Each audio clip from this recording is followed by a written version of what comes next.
It's either gonna be LA Knight or Jey Uso. They're gonna be turning on the crowd. They're building up this anticipation.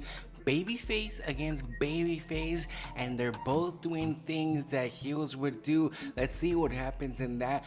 Bayley is pretty much losing her mind. She started hugging people. Now she's screaming at Lyra Valkyria. What's happening with her character development?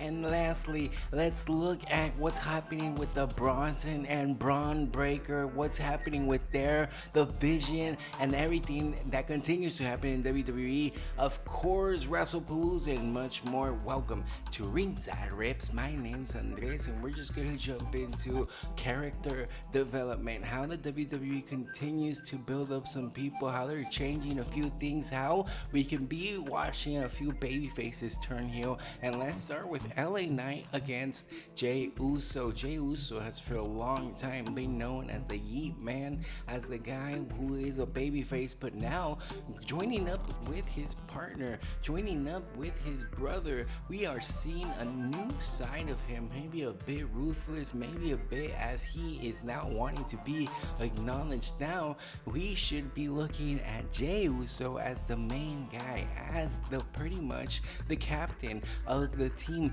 Is that making us think that he has some tendencies to not maybe only turn but put on in that gray line? Maybe he won't be a baby face truly for what he has been this whole time. Maybe we'll see a new side of him. We'll see some character development. We'll see maybe him rise to the potential of being a tribal chief himself. Maybe a fight against Roman Reigns. There's so much potential there, and that's just the beginning. It comes to show that Jey Uso definitely does have a definite dark side, some dog in him. He can definitely be doing something like that. But on the other side, we have LA Knight now getting his revenge, now getting his lick back in, getting a little bit more aggressive, getting a little bit more desperate in his hunt for the WWE title.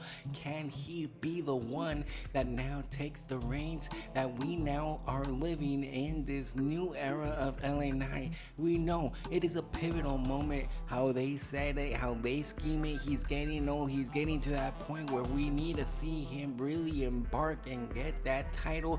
Will he get that push? Will he be able to really have that era that he deserves, as much people want to have? Or is he just a gimmick? Is he just for the times? Is he just for shortcomings? Right now we can't really state, but this match pretty much elevates both of them into this pivotal moment. Which one will be breaking apart as a babyface? Which one can be stirring up that line? Who will be defined as champion? Because they both need it. Jey Uso wanted to be champion. Jey Uso wanted the spotlight. He wants to be main event. He can't just keep giving over those reigns. He can't just be losing over and over. It has to be a definitive answer. He has to be taking control of the family. It has to be something that we can believe. Jey and Jimmy taking that backseat to little bro. Jey understanding that he now has to drive over his family. He's understood what Roman Reigns is all about, and now with his son watching the sidelines, it's time for him to go on. It's time for him to elevate not only himself but his family. But on the other side, of course, we understand LA Knight has been begging the country, the road, the universe to understand that it's his time, that the universe of the WWE is right behind him, and it's time for corporate and all media to get on the train as well. LA Knight has been doing his job, has been selling his merch, has been performing in the ring, has been out doing every single thing that has been asked of him, but yet he hasn't been given the opportunity. He hasn't been put on that pedestal such as other people, and his time seems to be running out. It seems to be that LA Knight's time is coming to a close, it's coming to an end. His age can be creeping up, injuries can be defining, and now we're coming to a point where we don't understand what will happen between these two characters. But what we do understand is that they're screwing the ball over with Bayley. I mean, Bayley, the huggable character, then the superstar, the rising phoenix, the role model, whatever you want to call her. She comes back with a new persona, a new song, paints her hair, wants to define herself that she's no longer the Kabuki Warriors with Asuka.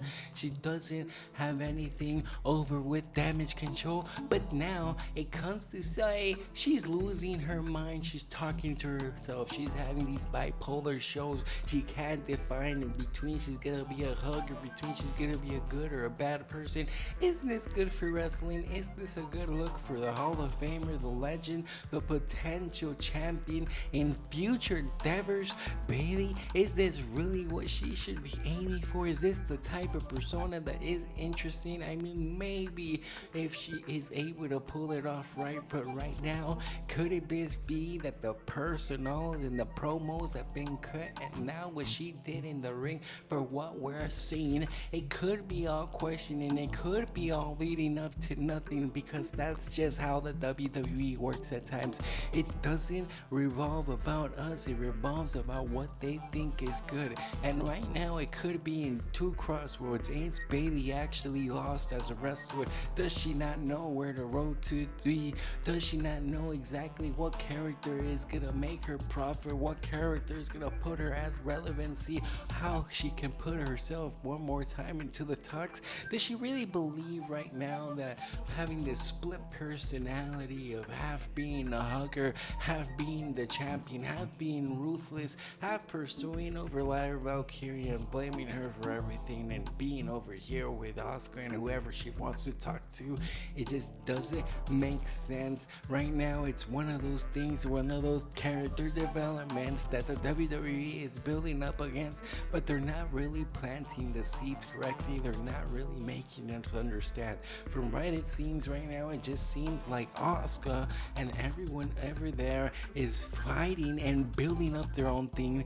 Bayley is losing her head, and we just got a few triggers over here loose, and in the women's division where they just want to show some personality, where we're not really understanding, are they good, are they bad, or are they just losing their head? Now, if you have more comments, more things to say, I'll read them down below. Put it down below, put a like, put a subscribe. It means a lot to me, it means a lot to the channel. Indeed, I put attention 100% to every single one of you. But let's just keep riffing along. Let's just keep moving on to the last segment about Bron Breakker and Bronson Reed. Them have been being a tag team, and it's not because the WWE couldn't find out what to do with them. It's because of an actual character development, the way it should be. Now, we knew that Bron Breakker was a big man. He was someone who could be chasing over titles, got that Intercontinental title real quick, had this feud with Sami Zayn with Jey Uso. Everything was looking really good for the guy. Now he just wants to twist it and say that he joined the Vision because he needed some guidance on how to get that world title. It doesn't seem really believable at first, but with whatever Paul Heyman and whatever Seth freaking Rollins is doing, it's beginning to seem like something that the WWE definitely needs. A stable like this that makes sense, that pushes something that's fresh, that isn't the tribal family, that isn't any of those things that could be said. And it's a new tag team per se. It's a new powerhouse tag team. Someone who Bron Breakker in one point it was a superstar, could have been elevated even to a WWE champion so far, could have his own main event with Roman Reigns, or could be pushed pretty much up to a pedestal for everything he is worth. We have Bronson Reed, who in his own fact made a great impression. He had his little feud with Seth freaking Rollins, put him on the sideline. Makes sense that he was requested to be in this little vision, and both of these people are getting excellent exposure, continuously being put out there, continuously building their brand, and we're just waiting for the implosion pretty much of the Vision. Yes, it could take all these people long amounts of time to build up to that, but we all know all three of those men, Seth freaking Rollins, Rollins, Bron Breakker, Bronson Reed, they're all WWE Championship caliber.